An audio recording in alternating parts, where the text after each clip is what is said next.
শুধুমাত্র সন্দেহের বশে পিটিয়ে খুন করা হয় ইরশাদ আলমকে। বউবাজারের উদয়ন হোস্টেলে গণপিটুনিতে মৃত্যু হয় তার। স্ত্রী, দুই ছেলে মেয়ে ও দিদিকে নিয়ে এক কামরার ঘরে সংসার ছিল ইরশাদের। একমাত্র রোজগেরেকে হারিয়ে কার্যত সর্বশান্ত পরিবার। মুখ্যমন্ত্রীর সাহায্য চেয়ে কাতর আরতি পরিবার প্রতিবেশীর।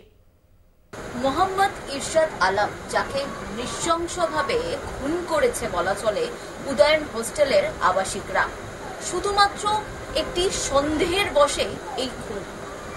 আমি এই মুহূর্তে ওনার বাড়িতে রয়েছি, যেখানে কার্যত ওনার পরিবার যারা তারা দুঃখে ভেঙে পড়েছে, সেটাই হয়তো স্বাভাবিক।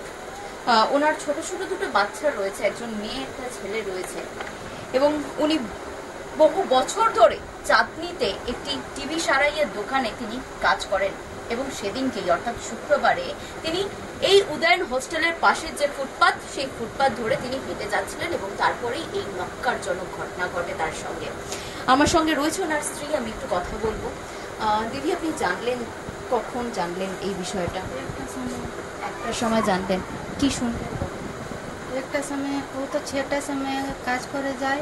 ভোর 6টায় বেরিয়েছিল শুক্রবার সকালে। তো আমাকে একটা সময় जो काज करे वो मालिकटा আমাকে बोले कि हाँ ऐसा ऐसा घटना हो रहा है। तो हमें रोते रोते हॉस्पिटल गए। हॉस्पिटल से पुलिस थाना में बैठे, सब ये सब बात हुआ था। हम कहना चाहते कि जैसे मेरा पति के साथ ऐसा हुआ है, हॉस्टल में उतना दिन मारा है, वैसा नहीं होना चाहिए कि अगला भी हॉस्टल को होशियार, मतलब जो पढ़ने जाता, माँ बाप भेजने जाता, उसको होशियार कर दीजिए कि आइंदा किसी को मार रहे पीटी मत करें, जैसा हम लोग का परिवार उजड़ गया है। यही हम बोलना चाह रहे, उसको सज़ा मिलना चाहिए। ममता बनर्जी से हम कहना चाह रहे कि हम लोग के सर पे हाथ धरे और हम लोग के कुछ मदद करना चाह रहे हैं। यही सब हम बोलना चाह रहे कि हम लोग खर्चा कहाँ से चलाने पाएंगे। मेरा पति तो वही करता था, अब तो दुनिया में नहीं है, तो हम लोग कहाँ से कर पाएंगे। हम यही कहना चाह रहे ममता बनर्जी हम लोग के सर पे हाथ धरे और हम लोग का कुछ मदद करें। ইরশাদ আলমের পরিবার তারা সরাসরি মুখ্যমন্ত্রী মমতা বন্দ্যোপাধ্যায়ের কাছে আবেদন করছে। কলকাতা টিভির এই ক্যামেরা থেকে তারা এই একটাই আবেদন করছেন মুখ্যমন্ত্রী মমতা বন্দ্যোপাধ্যায়ের কাছে, যে তিনি যাতে সাহায্যের হাত বাড়িয়ে দেন, কারণ তাদের ফ্যামিলির আর্নিং মেম্বার শুধুমাত্র ইরশাদ আলমই ছিলেন। শুধুমাত্র একটা সন্দেহ যে উনি চোর, সেই বসে ওনাকে মারা হয়েছে, এবং এতই নৃশংসভাবে মারা হয়েছে যে ওনার মৃত্যু অবধি হয়েছে। কি বলবেন, কেমন ছিলেন ইরশাদ? ইরশাদ আলম অনেক ভালো ছেলে ছিল ম্যাম। ওই নিজে ঘরকে চালাচ্ছিল একলা, ওর দুটা বাচ্চা, ওর বোন, ওর ওয়াইফ, সবাইকে ওই দেখছিল।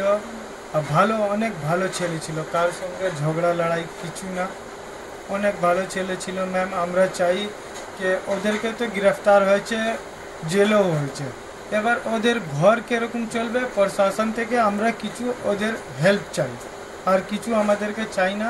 ওনার ঘরে অবস্থা আপনারা দেখছেন কিরকম আছে, এইটাই আমাদের চাই, আর কিছু না। প্রশাসনের তরফ থেকে শুধুমাত্র একটু সাহায্যের হাত বাড়িয়ে যাতে দেয়, সেই আশ্বাস বা সেই দাবি জানাচ্ছেন পাড়া প্রতিবেশীরা। ওনার দিদিও রয়েছেন, অর্থাৎ ইরশাদ আলমের দিদি রয়েছেন। আমি একটু কথা বলবো আপনার সঙ্গে, যে ভাই আপনাদের এই 4জনকে নিয়ে সংসার চালাতো, আজকে তিনি নেই, কিভাবে এই সংসার চলবে? দেখুন কি করে চলবে আপনারা বলুন। আমার এই ছোট ছোট বাচ্চা আছে, ওই ঘর চালাচ্ছিল, সব কিছু করছিল, কিন্তু আমাকে ওকে সাজাই দিবার দরকার আছে। অনেক আমরা সহ্য করেছি, ধৈর্য করেছি, ওই আমার সব কিছু ছিল, কারোর সাথে ঝগড়া নেই, লড়াই নেই, কিছু নেই। এই নক্কারজনক ঘটনা শুধু কলকাতায় নয়, এর আগেও দেখা গেছে বহু জায়গায় শুধুমাত্র চোরের সন্দেহের বশেতে মারধর, এবং সেই মারধরের পরিণাম মৃত্যু। কলকাতাতে এই উদয়ন হোস্টেলেও ঠিক একই ঘটনা ঘটল। কেন ধৈর্য রাখতে পারছে না, কেন যাচ্ছে না প্রশাসনের কাছে, কেন কমপ্লেন করা হচ্ছে না পুলিশের কাছে, কেন আইন তুলে নেওয়া হচ্ছে নিজের হাতে, এই প্রশ্ন কিন্তু থেকেই যাচ্ছে। ক্যামেরায় দিলীপ রয়ের সঙ্গে রিয়া মাঝি, কলকাতা টিভি।